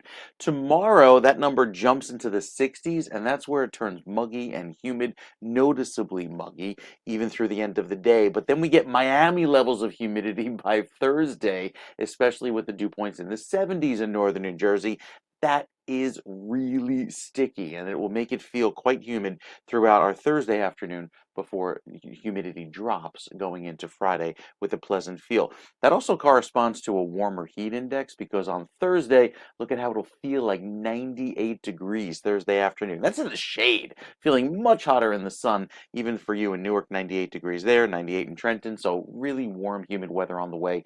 Briefly, builds tomorrow, but really socks in us in on Thursday, and then turns much drier and more pleasant and comfortable for the weekend. We have a lovely level of sunshine today. UV index is at an 8, which is very high. The highest it gets all year here in New Jersey is a 10, and I think we could make it there, especially before the week is through. So looking ahead, our forecast remains dry today into tomorrow. We have clear sky, but it's tomorrow afternoon, even as early as tomorrow morning. We get a few of these thunderstorms that come through, racing on by, preventing us from warming too quickly into the 80s, but it's that heat and humidity building for Thursday that really make it feel uncomfortable just the one day this week. Couple early morning showers on Friday, which lead to some clouds by the afternoon, and the clearing with the cold front that occurs on Saturday will make it feel lovely with lots of dry weather. And even going into the weekend, that dry weather is around. It stays here right through Sunday, maybe some clouds late Sunday in advance of some rain on Monday, but beyond that, we're dry for the better part of next week. So the weekend forecast for Dad looks great. Warm weather, lots of sunshine, temperatures both days in the 80s. A really, really pretty Father's Day weekend ahead, Ken. All right, sir. Thank you very, very much. I love all those little sunshines. Happy little suns. Paint a little happy little sun. Thank you very much. Much appreciated, Mike. By the way, Mike, coming up in our next segment, you know who's coming up, don't you? Uh-oh. Oh, I see the preview. That is a busy kitchen. That's going to be fun. Uh-huh. Uncle Giuseppe's. Yeah, yeah. When Mm-hmm. I think of Uncle Giuseppe's, I'm in my happy place. It could be gray and snowing and ugly out. And I think Uncle Giuseppe's and I have a smile on my face. I don't know, just my happy Mm-hmm. place. Mm-hmm. Now you know. All right, Mike, we'll check back. Thank you, sir. 59 You degrees bet. northern New Jersey, 61 Trenton. It is 58 in Cape May. Just a beautiful, beautiful forecast. Thanks to Mike there. Appreciate it. A couple of issues right now, not so beautiful on these roadway areas here. Route 17, we have delays southbound from Terminal Road, Rutherford to Polito Avenue, Lyndhurst. All lanes are open, but that's pretty heavy right now. On 206, we have delays. That's southbound from south of Drakesdale Road to Flanders Netcong Road, Mount Olive. All lanes open again, very, very slow and heavy. Over to 287, there's a disabled vehicle northbound, north of exit 1, which is US 1 Edison. Center lane of 4 lanes closed, and that's just causing some backups right there, making your way. This is about a mile before that incident, so you know that. Going to the Hudson River crossings, the Lincoln and Holland are both reporting 35 to 40, but you're really heavy at the GWB right now. It's 45 plus minutes, upper and lower levels, and I think a lot of it's just sun glare, upper level on the right, lower level is on the left. 822, an ICE agent fired a weapon during an arrest attempt in Stafford Township. Police say the suspect fled in a vehicle. About 9:30 Monday morning, the fleeing driver allegedly struck the ICE agent while escaping custody. The agent fired at the vehicle, reportedly hitting it. The suspect escaped. Authorities haven't confirmed an injury, and the incident remains under investigation by agencies other than local police because New Jersey's a sanctuary state. New Jersey doesn't, the governor will not allow anything connected with this. But you know what? Governor and state police, if a federal agent got hit by a car that's fleeing a federal crime, that's where the state police and the local police are supposed to get involved. And if they don't, that's where the federal government has to step in and impose sanctions on the state. Sorry, but this is where they cross the line. When I say they cross the line, if somebody hits somebody with their car, at that point, forget about the sanctuary status. You're telling me the federal agent doesn't have the same rights as an individual citizen if they get struck by a car, no matter what they were doing leading up to it. At that point, they're a citizen. And at that point, they should have the rights of the police department locally, just like anybody else. So this is I don't be surprised if it doesn't end up in federal court. That is just ridiculous that, you don't have fewer rights if you work for the federal government. If you work for the Social Security Administration, you're based in Newark. Does that mean that when you come out of the SSA, if somebody hits you with their car, that local police aren't going to help you? That's just that then goes beyond the line of ridiculousness. It is 24 minutes after 8. Last Thursday, the New Jersey Hall of Fame hosted an exclusive World Cup event at the American Dream Mall. The reception highlighted some of the best of the Garden State in light of the state's recent global attention. Attendees held a private access moment to the NJ Hall of Fame and the chance to interact with some of the state's most iconic figures. Governor Mikey Sherrill started the day off with a surprise call, and some of the guests took their turn to speak with Big Joe Henry on the New Jersey 101.5 radio show and Coach Greg Schiano of Rutgers football and David Bryan of Bon Jovi. They each joined in. Tommy James, who was inducted in 2016, soon arrived with Eddie Brigatti from the band The Rascals to personally announce their induction to the Hall of Fame. Actor and comedian, my personal friend Joe Piscopo, closed out the show with the World Cup now here at the New York, New Jersey Stadium, normally called MetLife. New Jersey is, of course, ready for its moment to shine. Thousands of fans faced transportation delays after Saturday's World Cup match. Heavy traffic and rideshare shortages stranded many visitors for hours, many of them with very expensive tickets. Some fans waited for over an hour in crowded pickup areas. Drivers accepted rides but struggled to reach designated locations. NJ Transit reported moving more than 21,000 fans. They say they did it efficiently. 8:25, a fast-moving fire tore through a Franklin Township strip mall Sunday night. Firefighters arrived quickly and battled the blaze for several hours. 6 businesses, including a supermarket, pharmacy, and laundromat, all were damaged. No injuries because the businesses were closed. Owners of the affected businesses say they plan to rebuild, and officials are investigating the cause, although they think lightning may have caused it. 8:26, a Senate committee approved legislation creating an annual New Jersey History Day. The observance would take place each year, December 18th. The date marks New Jersey's ratification of the U.S. Constitution. The bill comes ahead of America's 250th, and the measure now moves forward in the legislative process. And New Jersey gas prices continue to fall, dropping nearly 15 cents per gallon last week. Now that the Iran deal seems to be a done deal, watch those prices continue to fall. Right now, the average statewide is $4.07. That's 41 cents lower this month versus last. National gas prices dropped below $4 a gallon. We have, of course, New Jersey state tax, which is why it's a little higher. But you can get it for like $3.90 in Florida right now. Further declines depend on continued stability between the U.S. and Iran, but it looks like that's going to be a done deal. And a U.S. Air Force B-52 Stratofortress bomber crashed and burst into flames shortly after takeoff from Edwards Air Force Base in California. All 8 people aboard, a mix of military personnel, government civilians, and defense contractors, were killed. The plane was flying a routine test mission when it went down just past 11 a.m. local time, and the crash left almost nothing behind of the plane, unfortunately. They're working to determine a cause. And New Jersey ranked first for ice cream-related Google searches nationwide. The Northeast dominated the rankings, claiming 7 top 10 spots. Researchers analyzed search data collected from April of 25 to April of 26. Strawberry, my favorite, the most searched ice cream flavor across the country. Industry experts cite the region's high concentration of ice cream shops. We sure have good ice cream places here. When we come back, we recently celebrated Mother's Day. This Sunday is Father's Day. But what are your plans for today? Today's National Cannoli Day.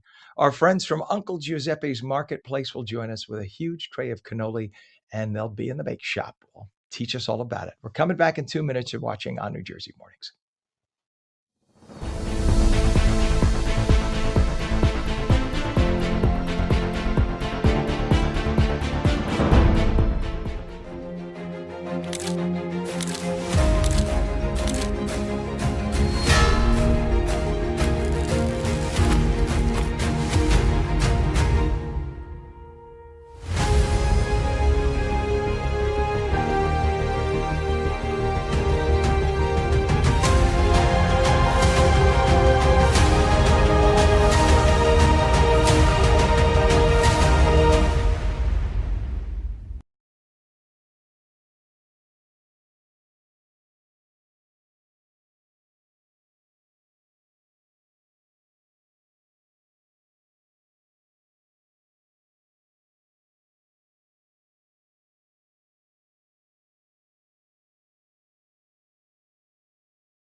Very good morning. It's Tuesday, June 16th, 2026, 57 degrees northern New Jersey, 61 degrees in Trenton at 8:30. I'm Ken Rosato. Welcome back to On New Jersey Mornings. A beautiful, sunny, late spring day, comfortable, high 70s.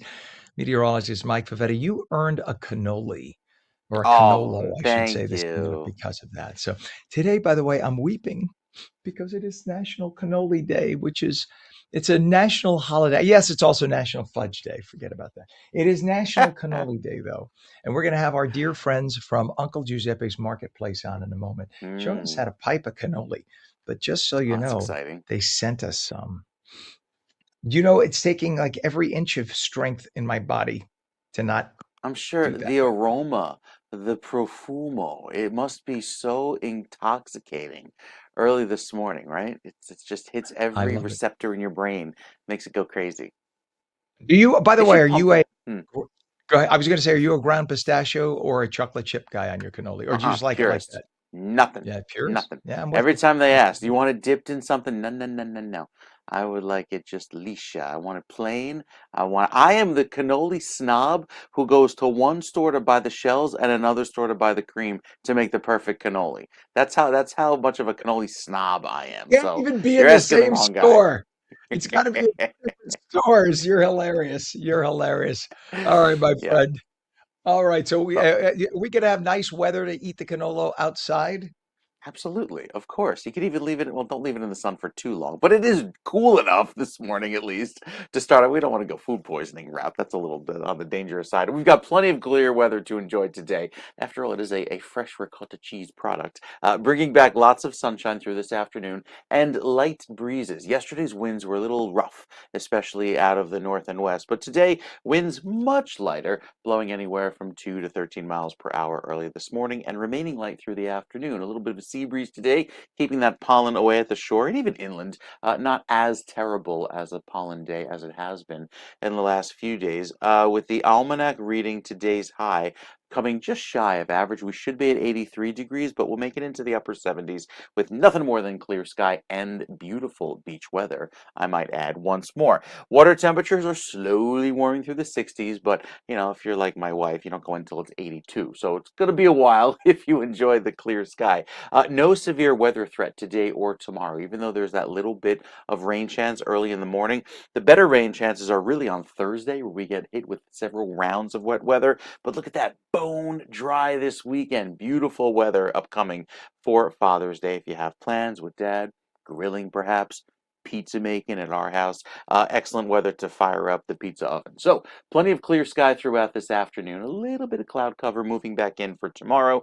And that, of course, with the front, that provides the humidity going throughout the day. On Friday, we see the drier weather take over. And this is what makes it good pizza making weather on Friday, because there's not that stubborn humidity where you have to adjust the flue so the pizza crust is nice and warm. See, Ken knows what I'm talking about. He worked in pizzerias all throughout his early life. So going into the afternoons, there's that dry air that takes over. Even at the beaches, I think we have that chance of rain for Friday, and then Saturday and Sunday can lovely weather to enjoy. Some sauce. Thank you very much, sir. Yeah, that's right. My favorite moment of the day. I'm sorry. I'm just as excited as a kid at Christmas time. All right. Pam, listen, Mike, don't go far because Pam, I will we may not. want to bring Mike back on to enjoy the Okay. bite of the cannolo. I'm just saying, it's like a religious moment for us. Thank you, Mike. All right, I'll just quickly do the setup here. We got 58 degrees, northern New Jersey, 61 in Trenton. It's 55 degrees, Cape May, a little cooler there. Beautiful sunshine at 8:34. Traffic. We do have an issue now. There's a disabled truck on the turnpike. That is the outer roadway southbound, south of interchange 13A by Newark Airport. There's a partial left lane blockage right now. To the Garden State Parkway, express lane southbound, we have a crash, and that is by the John Bon Jovi service area, Sayreville, with the left lane blocked. You could see the line of traffic coming towards you on the left side of the screen there, and that's a mess because of that. Disabled vehicle 287 northbound, north of exit 1, which is in Edison. The center lane of 4 lanes currently blocked there.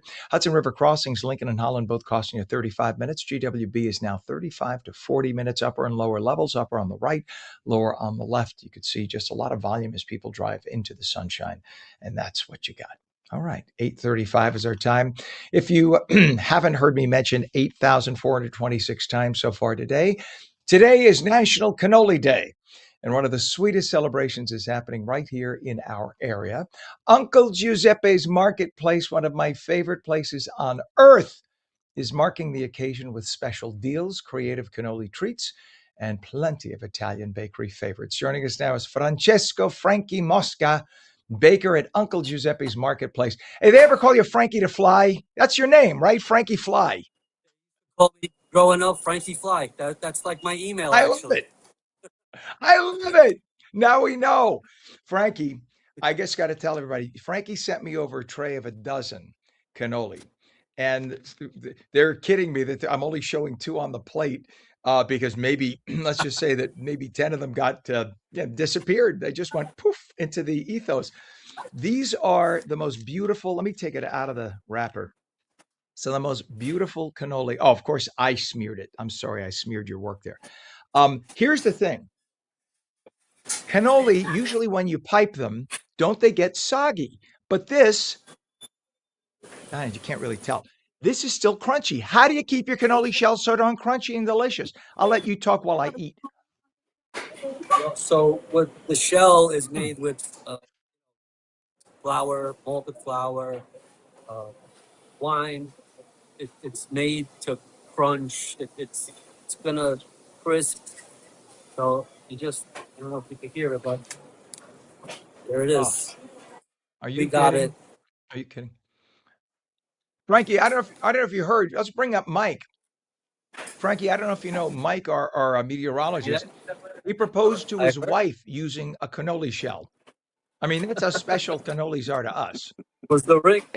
Tell it to him, Mike. Tell the story again, Mike. While I Yeah, the ring was inside the empty cannoli shell. I said, "Oh, hon, we're gonna go at Phil Cannoli here at the bakery," which is not something they do. It's a completely fabricated. But when the baker came out, he brought the shell and presented it like that, and up, there's the ring inside. So, fun way to start a lifetime together through a cannolo.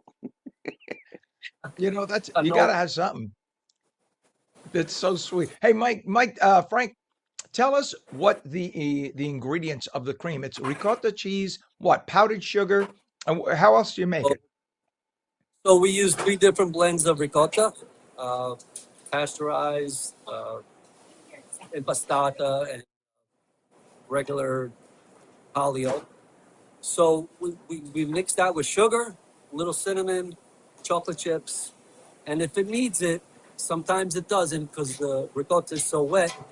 We add milk or heavy cream just to give it that extra beautiful jiggly, if you can see it.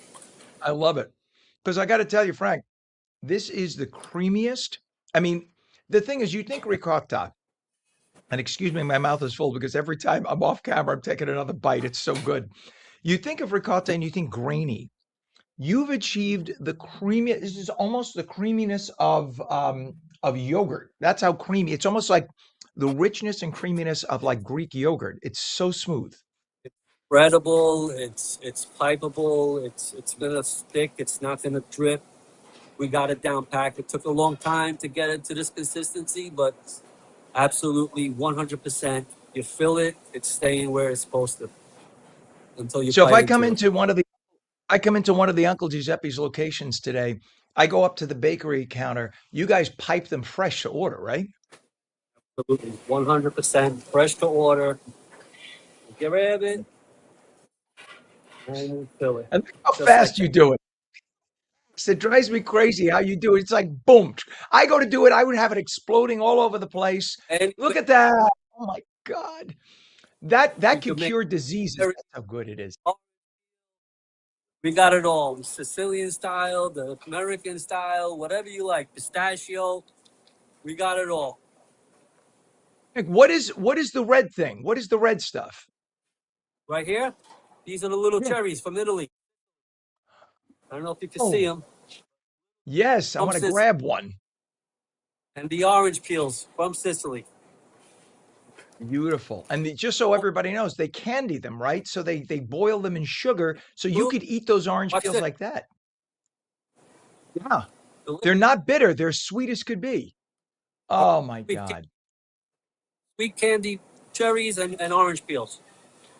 I love it. I love it. And you have more than just cannoli in your bakery case because I had the tour of one of your locations. We have a party cannoli dip. We have cannoli cupcakes. I don't know which way the camera's. Which wrong way? I love That's it. our cupcakes. We have our chip witches right here. Hmm. We have that's a donut. A bumbaloni is a donut filled with cannoli cream, drenched in chocolate, powdered sugar, chocolate chips, all of it. Hey, do you guys fry your own shells there during the day each day, or do you bring in your shells from one of the central like locations? We ordered from Bindi. Okay, Bindi wow. shell, So those are like the bumbaloni, the actual bumbaloni right. shell, not a donut That is shell. that's the epicenter of shells because it's not easy to Yep. make those shells. But so how many cannoli would you say you guys go through a day at one of your stores? Hundreds in each store, filled fresh, anytime you want it, any decoration. Like I said, little pistachio on top, chocolate chips, almonds, the Sicilian way with the orange peel and the cherry. Plain, like Mike likes it, powdered sugar, whatever way you want it. Right. And cannoli have been around for centuries. There, for those who don't realize, it is not, I mean, yes, today you can get them anywhere. You can get them in Italy, throughout Italy. But originally that was strictly a Sicilian dish, right? Cannoli came from Yes. Sicily. Yes, so the cannoli shell originated in Italy, Sicily, and then it went up the coast to all of Italy, and then it went around the world, and everybody has a cannoli, no matter what nationality you are or where you're from, you know what a cannoli is, 100%. The beautiful thing too is if you think about it, it came out of poverty because you use leftover stuff. What is ricotta cheese? But once you've taken cheese, milk rather, and you made cheese, you take the whey and you ricotta, you boil it in order to get the curds that you make ricotta with. So ricotta literally means recooked. They take the whey and they recook it because you can't waste that stuff. Then they would take the whey that was left from that and they would feed it to the animals. So none of it got wasted. That Nothing. milk that came from the cow was precious, right? Way back there, that sheep milk or the cow milk was Right. used every way. Nobody wasted anything. Absolutely. And I'm glad you said that because if you go to Italy and you get ricotta, you're usually getting sheep milk, not cow milk, right? Cow milk is an Yeah. American Yes. thing, not an Italian Yeah. thing. And it does not taste Yep. gamey. I've had it in Italy. It is delicious. But No. you go to Uncle Giuseppe's, you'll get, look at this. I've torn apart this cannolo. You will get the best darn cannoli anywhere, certainly in the tri-state, if not the country. We love having you guys on Uncle Giuseppe's Marketplace. You got like a dozen locations with more to come. I think you have a new location opening in Philadelphia. Where else? You got two more opening right now, right? Levittown and Greenville in Long Island. So, Yep. do you know off the top of your head, Frank, do you know the website? Off the website would be uncleg.com. UncleG.com. And you could always Google it. Uncle Giuseppe's all over the internet. Just Google Uncle Giuseppe's, Giuseppe's, Uncle Giuseppe's. I love you, Francesco Frankie Mosca, All right. baker at Uncle Giuseppe's Marketplace. Happy National Cannoli Day. Thank you for the cannoli and thank you for coming on today. Manja. So, Mm. God bless you. Now I got a mouthful. Thank you, Frankie. Enjoy, buddy. Oh my God. Excuse me, folks. Let me swallow. Mm. You know what? Wow, that is so darn good.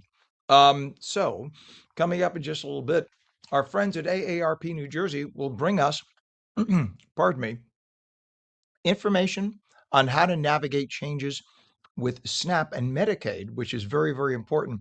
We'll speak with the Commissioner of the New Jersey Department of Human Services, Dr. Stephen Cha. You're watching on New Jersey Morning. Don't go away.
Welcome back to On New Jersey Mornings. I'm Ken Rosato, 847, taking calls at 888-658-0234. Beautiful sunny day. Meteorologist Mike Favetta with the detailed Garden State forecast. And Mike, I must say, I'm in the middle of a cannoli coma right now from having so much It's cannolo. It's so That yummy. sounds Three different that types of sounds like a ricotta. good problem to have. Wow. Yeah, it is. See, it's the trinity for the Yep. perfect cannoli. What a way to begin a Tuesday. Happy Tuesday, Ken. Starting off our day, Happy lovely Tuesday. weather, lovely dry air. Right, right. That's it. They should just pump that into casinos. That instead of that'll be the scent of the day, especially with the dry weather that's around. Plenty of clear sky today, but the rainfall deficit and that dry soil certainly creating an impact on the drought. 1 to 2 inch rainfall deficit there across Morristown. That translates to our extreme drought now in southern New Jersey. That large shade of red going all the way down through Cape May. The severe drought extending all the way now up into Bergen County, whereas it's moderately dry north and west of 287. So yeah, a pretty serious drought ongoing, but we get several rounds of rain this week to hopefully moisten things up a bit. Temperatures today make it up to 80 degrees, and even the longer range trend toward the end of June, putting a little bit a little bit wetter than average conditions, slightly cooler than usual through the end of June. It's nice to know, given how hot it's been, especially with all that very warm weather last week. But we get 1 day of heat and humidity this week. Tomorrow's the buildup, but I think the heat and humidity culminate with that very warm weather Thursday, cooling off a bit on Friday with some sunshine, and then Saturday and Sunday looking great. And look at how the temperatures hold in the upper 70s even by next week. So beautiful weather even for the beaches. Fantastic conditions to enjoy for Father's Day, Ken. Beautiful. Well, happy Father's Day in advance. Just getting Mm. ready for you. Now that you have two, you hmm got to tell Steph she's got to step it up. We were Because discussing Father's Day plans yesterday, and I was like, you know what would be a great Father's Day plan? Childcare, and just have me in the kitchen kind of doodling and creating. That's a Father's Day, right? Where I can actually walk without having, kids stuck to my leg and preventing me from going anywhere. Have to like kind of, dance around them in the kitchen. listen, train Rocco to take care of the kids. That's it. Hey, Rocco, you have an obligation now. If you want your bones and stuff, you got to take care of the kids. And you and Steph Yeah. go out and have a nice day. That's it. hmm See, someday they'll be taking care of you in the home. Look at it that way. I know. One day. All right, Mike. Thank you very much, sir. Much appreciated. Beautiful. 57 degrees. Enjoy your day, Mike. Actually, now we're up to 60. 60 in northern New Jersey, 61 in Trenton. It's 57 in Cape May, and it's 59 in Vineland. And the following is brought to you by our good friends at AARP New Jersey.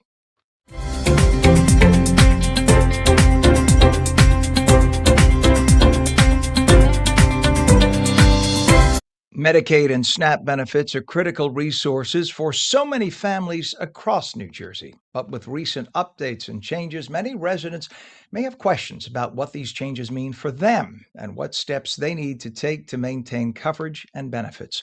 Dr. Stephen Cha is Commissioner of the New Jersey Department of Human Services. We say good morning to you, Dr. Cha. Good morning. Great to be with you. Nice to have you on, sir. And there are major changes happening now with Medicaid this year. So explain what those changes are, please. Sure. So just backing up, about 1.85 million New Jersey residents are enrolled in NJ Family Care, which is our New Jersey version of Medicaid. Now, about 30% of those New Jersey residents, about 540,000, got coverage for the Affordable Care expansion, and that's exciting and fantastic. Those folks, however, will be subject to new eligibility requirements under what we call HR 1, the budget bill that was passed by Congress last year. So this budget bill creates new requirements for all those people, all those 540,000 people.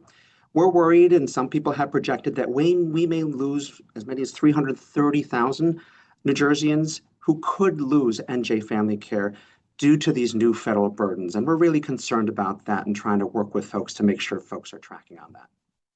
And for folks who may not understand what HR 1 was, under the Trump administration, there was some Medicaid fraud in pockets of the country. And unfortunately, because of a few people who were the bad guys, the good people who desperately need Medicaid now may slip through the cracks. And that's what stinks. These people desperately need Medicaid, and they may go to get health coverage in an emergency and find out, oh, you're no longer eligible. So what is it that every few months they have to kind of renew again and kind of reprove that they need to stay on Medicaid? That's exactly right. And so, just to be clear, a lot of these changes don't start for some time. So we have time. This isn't a Yeah. tomorrow thing. Most of these changes start to take effect. Certain undocumented immigrant populations start to lose coverage in October of this year. The bigger changes start in January of next year. But we want to be sure that people are understanding what's happening and what we're doing now in partnership to be sure people can tackle some of these challenges. Just as you said, Gotcha. we're going to have more federal burdens. They're going to have to prove that they're working, what they call community engagement requirements. And it's going to have to happen every 6 months. Most people are used to doing this every year. For that Right. 540,000 who got coverage through the Affordable Care Act, that 30%, you're going to have to do it every 6 months starting in January. So it's good to begin the conversation now about what that's going to mean. So your team is active right now in helping residents navigate the updates and make sure that people don't accidentally lose coverage, because you don't want to be in a catastrophic accident, find out you're not covered. That's exactly right. So the governor's budget, which is before the legislature now, invests in systems and partnerships to prevent these unnecessary coverage losses. And I should be clear that those folks who are going to lose coverage, that 330,000 New Jerseyans that I talked about, the vast majority of them are still eligible. They're still eligible for Mhm. coverage. It's just that they're not going to get through all the paperwork hurdles and burdens that are now put upon them because of that HR 1 bill that was passed. So the governor's budget puts about 10 million more to strengthen the coordination amongst state agencies and counties. And counties are the front door for a lot of these benefits. To invest in some vendors to help us modernize our systems. And it also includes 71 million, because one of the other things the bill did was just remove money from the administrative cost for the SNAP, the nutrition benefits. So the governor's budget puts 71 million to support those county agencies, again, because they are our front door for both nutrition and health benefits to get people access. So we're just trying to focus for the rest of the year to make our systems work better, to take these investments in both county partnerships and our vendors and make this work better for people. We want all eligible residents to stay on the program as much as we can. Sadly, so many people who are on Medicaid are the very people who are unable to get the mail, read the mail, figure out multiple pages of complex forms, fill them out, get it. Those are the people that need the help the most. And unfortunately, they're the ones we're obviously most concerned about. But what should people do if they get that renewal paperwork or notice in the mail? What's the first thing they need to do? Yeah, so we're going to be reaching out to contact all of our beneficiaries by fall 2026 of this year with more information. And again, for 70% of our beneficiaries, don't need to do a thing. Don't worry, relax. For those people who got coverage through the ACA, there's a bunch of hoops and hurdles that you have to go through, and we'll be giving you more information if those changes apply to you. But yeah, I got to say, it is hard to track mail, and we understand that's challenging. We'll have customer service lines open. We're already talking to community partners and trying to think about how we can get those messages out, talking to our providers and hospitals. But watch for your letters, emails, text. Make sure your contact information is up to date, and be sure you open and respond to all that mail as soon as possible. We're starting to send some of those alerts out now just to get people prepared, but we do have some months before people really need to take action. Yeah, for people that don't realize, Medicaid is almost half the budget. And not just this state, but most states around the country. Medicaid is huge because healthcare is so expensive. We kind of started to deal with it in the last couple of decades, and we kind of dropped the ball. And this is still a major problem. Doctor, if people have questions or need help with Medicaid or SNAP, where can they go? What website can they go to, or whom can they contact right now? Absolutely. You can call the NJ Family Care customer service at 800-701-0710, or go to our website at dhs.nj.gov. So we're here to help support people. We want to make sure that your contact information is up to date, and make sure that both, and we didn't talk about the SNAP, but more than 800,000 New Jersey residents also rely on SNAP, and we're seeing projected benefits losses as well because of that budget bill. So it's both nutrition and the healthcare that we're really trying to figure out how we can move forward here. Wow. Well, thankfully, you're on top of it and helping so many people out. Dr. Stephen Cha, Commissioner of the New Jersey Department of Human Services. Thank you for this very important information, and thanks for coming on this morning. Appreciate you. All right. It is now 8:57.